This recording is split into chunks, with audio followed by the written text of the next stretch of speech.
Continue study.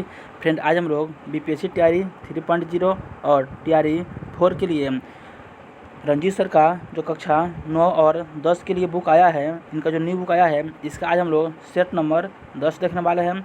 Set number 10 में हम लोग इतिहास में जो इसमें दिया हुआ 40 अति महत्वपूर्ण प्रश्न हैं, इसको देखने वाले हैं।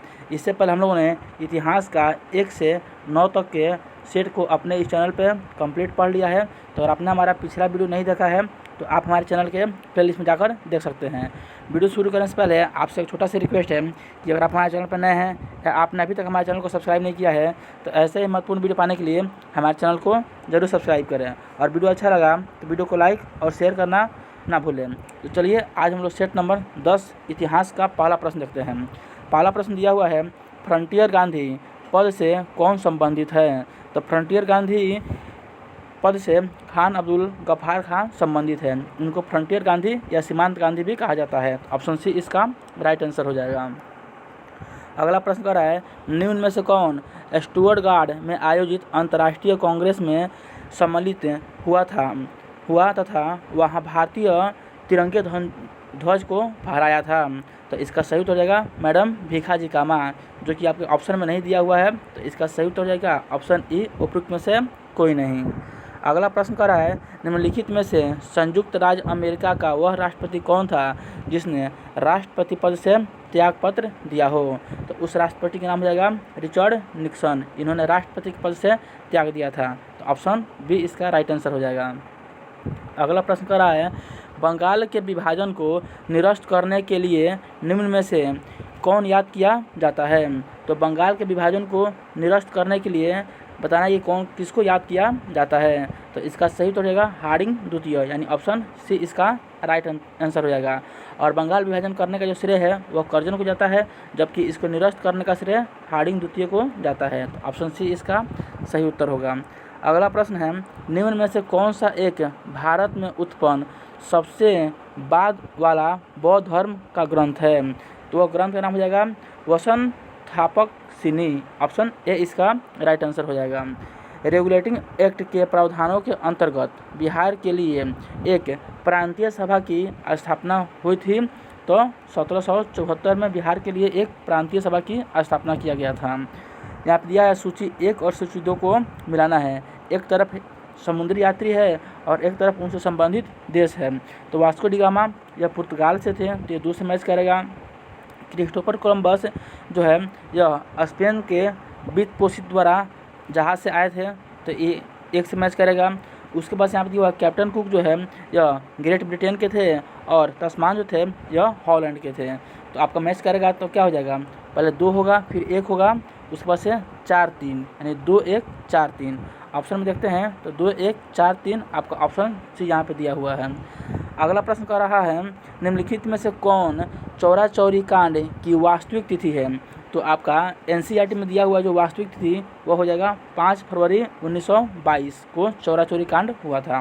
कहीं कहीं 4 फरवरी को मिलता है, तो 4 फरवरी उतना प्रमाणिक नहीं है जितना 5 फरवरी है, क्योंकि 5 फरवरी आपका एनसीईआरटी में दिया हुआ है। तो ऑप्शन ए इसका राइट आंसर हो जाएगा। अगला प्रश्न है, नागरिक सेवाओं के लिए प्रतियोगी परीक्षा प्रणाली को सिद्धांततः स्वीकार किया गया था। तो 1863 में स्वीकार किया गया था। नेहरू रिपोर्ट तैयार की थी। तो नेहरू रिपोर्ट जो है इसको मोतीलाल नेहरू ने तैयार किया था। तो ML नेहरू, ऑप्शन ए इसका सही उत्तर हो जाएगा। सल्तनत काल के अधिकांश अमीर एवं सुल्तान किस वर्ग से थे? तो सल्तनत काल के जो अधिकांश अमीर एवं सुल्तान जो थे यह तुर्क वंश से संबंधित थे। ऑप्शन ए तुर्क वंश। किस उपनिषद में याज्ञवल्क्य और मैत्रेयी का दार्शनिक संवाद वर्णित है? तो बृहदारण्यक उपनिषद जो सबसे बड़ा उपनिषद है। ऑप्शन ए इसका सही उत्तर हो जाएगा। ईस्ट इंडिया कंपनी का अंतिम गवर्नर जनरल और क्राउन के अधीन पहला वायसराय कौन था? तो पहला वायसराय कौन थे? तो Lord Canning, option B Lord Canning. अगला प्रश्न है, भारतीयों को वर्ष 1947 में सार्वभौमिक सत्ता सौंपने की योजना निम्न में से किस नाम से जाना जाता है? तो इसको माउंटबेटन योजना के नाम से जाना जाता है, या इसको 3 जून की योजना से भी जाना जाता है। तो 3 जून को ही माउंटबेटन योजना को नाम से जाना जाता है। तो ऑप्शन सी इसका सही उत्तर हो जाएगा माउंटबेटन योजना। निम्नलिखित में से औरंगजेब का उत्तराधिकारी कौन था? तो औरंगजेब का उत्तराधिकारी जो था उसका नाम था मुअज्जम। ऑप्शन बी इसका राइट आंसर हो जाएगा। विजयनगर साम्राज्य की वित्तीय व्यवस्था की मुख्य विशेषता क्या थी? तो विजयनगर साम्राज्य की जो वित्तीय व्यवस्था थी इसकी मुख्य विशेषता थी भू राजस्व। Option B. निम्नलिखित सुल्तानों में से कौन अन्न के ऊपर कर समाप्त करने के लिए जाना जाता है? तो अन्न के ऊपर कर को समाप्त करने के लिए सिकंदर लोदी को याद किया जाता है। Option C Sikandar Lodi. निम्नलिखित में से किस नेता ने 1906 में कोलकाता कांग्रेस अधिवेशन की अध्यक्षता की थी? तो 1906 में कोलकाता के कांग्रेस अधिवेशन की अध्यक्षता बताना है किसने किया था? तो दादा भाई नौरोजी ने किया था। ऑप्शन ए इसका सही उत्तर हो जाएगा। ये 3 बार कांग्रेस के अध्यक्ष बने थे। तो कब बने थे? तो देख लीजिए, एक ट्रिक हम आपको बताते हैं, इससे आपको याद हो जाएगा। ट्रिक है 6 3 फिर से 6 बोले तो 1886 हो जाएगा, फिर 3 बोले तो 1893 हो जाएगा, फिर 6 बोले तो अब क्या हो जाएगा 1906 हो जाएगा। देखिए यहाँ पे 80 में है, यहाँ पे 90 में है और यहाँ पे 90 के बाद 1900 में है। तो 6 86 में, 3 93 में और 6 क्या होगा 1906 में। तो आप ट्रिक से याद कीजिएगा, क्या हो जाएगा ट्रिक 6 3 6, आपको आसानी से याद रहेगा।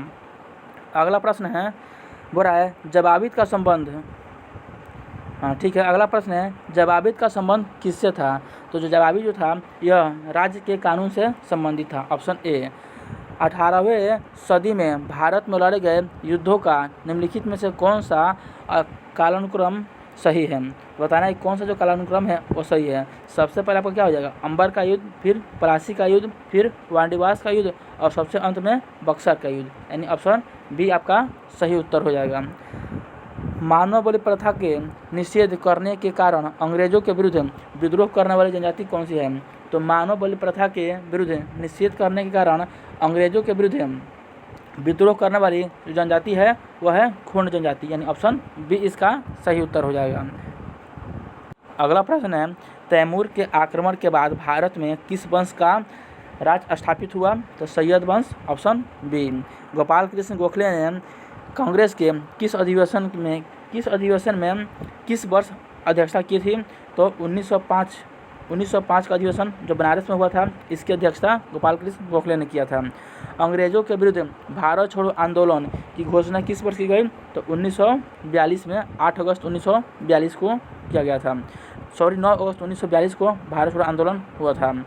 अगला प्रश्न कर रहा है निम्न में से कौन सा सुमेलित है? तो दिया हुआ है एनी बेसेंट न्यू इंडिया, यह सुमेलित नहीं है। Mahatma Gandhi New India, Annie Besant का दिया है यंग इंडिया, यह सुमेलित नहीं है। महात्मा गांधी दिया है न्यू इंडिया, यह भी सुमेलित नहीं है। बाल गंगाधर तिलक का दिया है केसरी, यह सुमेलित है। तो ऑप्शन सी जो है यह इसका सही उत्तर हो जाएगा, सी सुमेलित है। 1857 की क्रांति में अंग्रेजों व जोधपुर की संयुक्त सेना को पराजित करने वाला था? तो आउवा के ठाकुर कुशल सिंह, ऑप्शन ए इसका सही उत्तर हो जाएगा। दादा भाई नौरोजी के अनुसार स्वराज का अर्थ था? तो स्वराज का अर्थ था स्वशासन, यानी ऑप्शन बी इसका सही उत्तर हो जाएगा। स्वराज का अर्थ क्या था दादा भाई नौरोजी के अनुसार? स्वशासन था। कैबिनेट मिशन भारत आया था? तो कैबिनेट मिशन जो है यह 24 मार्च 1946 को भारत आया था। ऑप्शन बी इसका सही उत्तर हो जाएगा। वह व्यक्ति जिसने 4 अप्रैल 1919 को दिल्ली की जामा मस्जिद से प्रवचन मंच से हिंदू मुस्लिम एकता पर भाषण दिया था, वे कौन थे? तो वो व्यक्ति थे स्वामी श्रद्धानंद। ऑप्शन सी इसका सही उत्तर हो जाएगा। 1857 के विद्रोह को किस उर्दू कवि ने देखा था? तो उर्दू कवि का नाम क्या हो जाएगा? मिर्ज़ा गालिब। इनका जन्म जो है आगरा में हुआ था और इनकी मृत्यु दिल्ली में हुई थी। तो मिर्ज़ा गालिब, ऑप्शन सी इसका सही उत्तर हो जाएगा। विजयनगर के पहले शासक की पहचान करें जिसने बहमनियों से गोवा को छीना था? तो उस शासक का नाम हो जाएगा हरिहर द्वितीय, ऑप्शन बी। निम्न में से कौन सा हड़प्पा नगर 3 भागों में विभाजित है? तो यहाँ पर दिया है कालीबंगा, उसके पास हड़प्पा दिया है, उसके पास लोथल दिया है।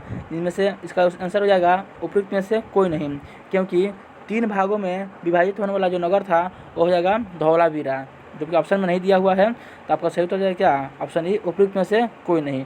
ना ही कालीबंगा होगा, ना ही हड़प्पा होगा और ना ही लोथल होगा। धौलावीरा इसका सही उत्तर हो जाएगा।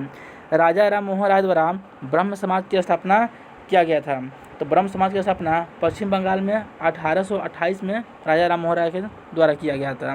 मुस्लिम लीग द्वारा पाकिस्तान की स्थापना की मांग करने वाला प्रस्ताव पारित किया गया तो वर्ष 1940 के लाहौर अधिवेशन में। ऑप्शन बी इसका सही उत्तर जाएगा। मुस्लिम लीग का जो लाहौर अधिवेशन 1940 में हुआ था, इसका अध्यक्ष मोहम्मद अली जिन्ना थे। यहीं पे पाकिस्तान की मांग किया गया था। अगला प्रश्न है, महात्मा गांधी द्वारा व्यक्तिगत सत्याग्रह आंदोलन के लिए प्रथम सत्याग्रही कौन थे? तो व्यक्तिगत सत्याग्रह 8 अगस्त 1940 को हुआ था। तो इसके प्रथम सत्याग्रही विनोबा भावे थे, द्वितीय सत्याग्रही जवाहरलाल नेहरू थे और तृतीय सत्याग्रही ब्रह्मदत्त थे। तो ऑप्शन बी इसका सही उत्तर हो जाएगा। प्रथम सत्याग्रही विनोबा भावे। भारत छोड़ो आंदोलन 1942 किस महीने में शुरू किया गया था? तो 9 अगस्त 1942 को हुआ था। तो अगस्त महीने में इसको शुरू किया गया था। 1930 में सबनव अवज्ञा आंदोलन किस मुद्दे पर शुरू किया गया था? तो जो सबनव अवज्ञा आंदोलन है, यह ब्रिटिश सरकार द्वारा अपनाया गया नमक एकाधिकार यानी नमक जो कर लगाया गया था उसी के विरोध में किया गया था। ऑप्शन सी इसका सही उत्तर हो जाएगा। अगला प्रश्न कर रहा है, भारत सरकार अधिनियम 1935 ने समाप्त किया। तो भारत सरकार अधिनियम 1935 था, इसके द्वारा प्रांत में द्वैध शासन को समाप्त करके केंद्र में द्वैध शासन को लगा दिया गया। तो ऑप्शन बी इसका सही उत्तर हो जाएगा। प्रांत में द्वैध शासन की व्यवस्था इसी को समाप्त किया गया। अगला प्रश्न है, 14 से 15 अगस्त 1947 के मध्य रात्रि केंद्रीय असेंबली में इकबाल का गीत हिंदुस्तान हमारा और जन गण मन किसने गाया? तो इनका नाम हो जाएगा MS सुब्बालक्ष्मी। ऑप्शन बी इसका राइट आंसर हो जाएगा। भारतीय राष्ट्रीय कांग्रेस के किस सत्र में पूर्ण स्वराज प्रस्ताव स्वीकार किया गया? तो 1929 के लाहौर अधिवेशन में स्वीकार किया गया था। इसके अध्यक्ष आपको कमेंट करना है कि 1919 का जो लाहौर अधिवेशन हुआ था इसके अध्यक्ष कौन थे। तो फ्रेंड, यहीं आपका आज का सेट नंबर जो 10 है, इसका हमने इतिहास का इसमें जो 40 अति महत्वपूर्ण प्रश्न दिया है उसको देखा है। ये वीडियो आपको कैसा लगा कमेंट जरूर कीजिएगा। अगर वीडियो अच्छा लगा वीडियो को लाइक और शेयर करना ना भूलें तथा आपने अभी तक हमारे चैनल को सब्सक्राइब नहीं किया है तो ऐसे ही महत्वपूर्ण वीडियो पाने के लिए हमारे चैनल को जरूर सब्सक्राइब करें। तो चलिए मिलते हैं हम लोग सेट नंबर 11 में। तब तक के लिए आप सभी को जय हिंद।